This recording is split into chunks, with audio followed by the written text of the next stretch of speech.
আজকের গল্প এমনও হয়।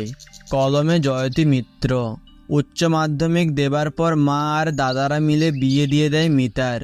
একাদশ শ্রেণীতে পড়ার সময় তার বাবা মারা যায়। দাদারা আর তাকে কলেজে পড়ানোর ভার নিতে চায়নি। ভালো ছেলে পেয়ে আর দেরি করেনি বিয়ে দিতে। সুমন পাত্র হিসেবে খুব ভালো, নিজস্ব কাপড়ের ব্যবসা, নম্র ভদ্র চরিত্রবান ছেলে। সুমনের মা ভাই আছে, বাবা নেই। ভাই একটি বেসরকারি অফিসে চাকরি করে, প্রবাসে থাকে। মিতার মিষ্টি ব্যবহারে খুব তাড়াতাড়ি সে স্বামী আর শাশুড়ির মনে জায়গা করে নিল। শাশুড়ি মা তো মিতাকে চোখে হারায়। মিতাও খুব ভালোবাসে শাশুড়ি মাকে। বিয়ের পর সুমনের সাথে হানিমুন ছাড়া আর যেখানেই গেছে শাশুড়ি মাকে নিয়ে গেছেন। উনি ছেলে বৌমার সাথে যেতে না চাইলেও মিতা জোর করে নিয়ে যেত। মাঝে মাঝে দেওর সুমিত আসতো ছুটি নিয়ে। চারজন মিলে বেরিয়ে পড়তো খুব কাছাকাছি ঘুরতে। বছর দুয়েক বাদে মিতার কোল আলো করে এলো রিজু, সুমন আর মিতার একমাত্র সন্তান। বাড়িতে খুশির হাওয়া বইতে লাগলো। এত সুখ মিতার কপালে সইল না। মিতাদের বাড়িতে বড় একটা বাগান ছিল, অনেক ফলের গাছ আছে সেখানে, দুটো নারকেল গাছও আছে। সুমন মাঝে মাঝে গাছে উঠতো নারকেল পাড়তে। ছোট থেকেই গাছে উঠে এটা ওটা পাড়ার নেশা ছিল তার। সেদিন গাছে উঠে নারকেল পাড়তে গিয়ে আচমকা পা পিছলে পড়ে যায় সুমন। অত উঁচু থেকে পড়ে ওখানেই তার মৃত্যু হয়। আশেপাশে লোকজন ছুটে আসে, কিন্তু হাসপাতালে নেবার আগেই সব শেষ। মিতা তো অজ্ঞান হয়ে যায়। মিতার শাশুড়ি মা ছেলেকে হারিয়ে শোকে পাথর হয়ে যায়। বাচ্চাটাকে পাড়ার লোকজনই দেখভাল করতে থাকে। মিতার দেওয়ার খবর পেয়ে ছুটে আসে। মা আর বৌদিকে সান্ত্বনা দেয়, ছোট্ট ভাইপোর দায়িত্ব নেয়। এইভাবে বেশ কিছুদিন চলার পর সুমিতের সেবায় আস্তে আস্তে পরিস্থিতি স্বাভাবিক হলো। যদিও এই অভাব পূরণ হবার নয়। মিতা যেমন স্বামী হারিয়েছে, তেমনি মিতার শাশুড়ি মা তো তার সন্তানকে হারিয়েছেন। মিতা রিজুকে নিয়ে শাশুড়ি মায়ের কাছেই থাকে। সুমিত তার কর্মস্থলে ফিরে গেছে। মাঝে মাঝে দুই একদিনের জন্য আসে। সুমনের কাপড়ের দোকানটা অনেকদিন বন্ধ থাকার পর আবার খোলা হয়েছে। পুরনো দুজন কর্মচারী দোকান চালায়, আর মিতার শাশুড়ি দেখভাল করে। এইভাবে আরও এক বছর গেল। মিতা আর ছোট্ট নাতিটাকে দেখলে মিতার শাশুড়ি মায়ের খুব কষ্ট হয়।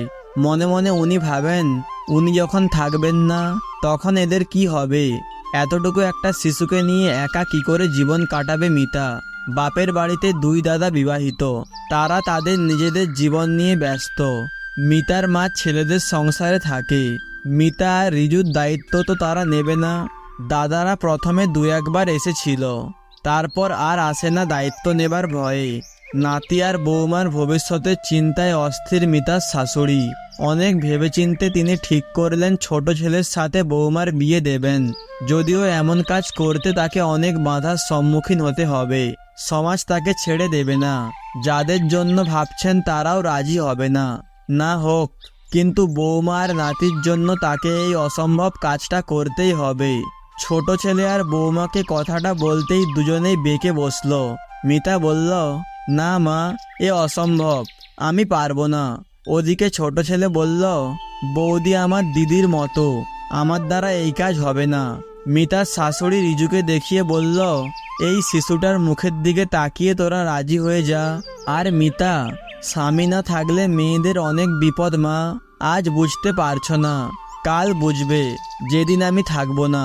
মিতা বলল, সমাজ কি মেনে নেবে মা? মিতার শাশুড়ি মা বললেন, সেই জবাব আমি দেব। তারপর অনেক কষ্টে দুজনকে রাজি করিয়ে বাড়িতে রেজিস্ট্রি করে দুজনের বিয়ে দিলেন। পাড়ার কিছু লোকজনকে সাক্ষী হিসেবে ডাকলেন। নানানজন নানান কথা বলতে লাগলো। পাড়ার রায়গিন্নি বললেন, শেষকালে নিজের ছেলের সাথে বৌমার বিয়ে দিলেন, সমাজের ভয় নেই দেখছি আপনার। মিতার শাশুড়ি বললেন, কিসের সমাজ? আমি মানি না। তাছাড়া আমরাই সমাজ সৃষ্টি করি। আমাদের সমাজ দায়িত্ব নেবে আমার নাতি আর বৌমার।